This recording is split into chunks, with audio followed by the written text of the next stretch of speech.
بسم اللہ الرحمن الرحیم۔ السلام علیکم دوستو۔ حضرت جنید بغدادی رحمۃ اللہ علیہ کی خدمت میں ایک شخص نے تحفے کے طور پر ایک پرندہ بھیجا، جس کو انہوں نے بخوشی قبول فرما لیا اور ایک مدت تک اس پرندے کو اپنے پاس رکھا اور پھر اس کو آزاد کر دیا۔ یہ دیکھ کر لوگوں نے آپ سے اس کی آزادی کا سبب دریافت کیا اور آپ سے پوچھا کہ آپ نے اس پرندے کو کیوں آزاد کر دیا؟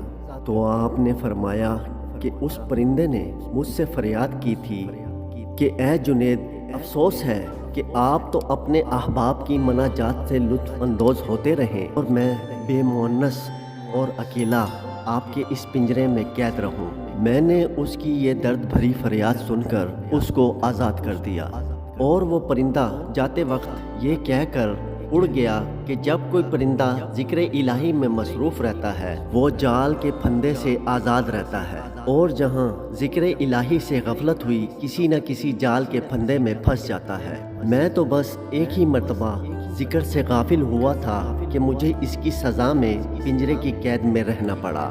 ہائے افسوس ان لوگوں کا کیا ہوگا جو اکثر و بیشتر یاد الہی سے غافل رہتے ہیں۔ حضرت جنید، میں آپ سے مستحکم وعدہ کرتا ہوں کہ میں اب کبھی ایسا نہ کروں گا۔ اس کے بعد کبھی کبھی وہ پرندہ حضرت جنید رحمۃ اللہ علیہ کی زیارت کے لیے آتا اور دسترخوان پر ان کے ساتھ بیٹھ کر کھانا کھایا کرتا۔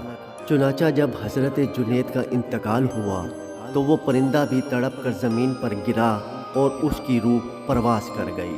یہ عجیب واقعہ دیکھ کر لوگوں نے اس پرندے کو بھی حضرت جنید کے ساتھ ہی دفن کر دیا، اور مدت کے بعد حضرت جنید رحمۃ اللہ علیہ کے مریدوں میں سے کسی نے ان کو خواب میں دیکھ کر دریافت کیا کہ حضرت، آپ کے ساتھ کیا معاملہ کیا گیا؟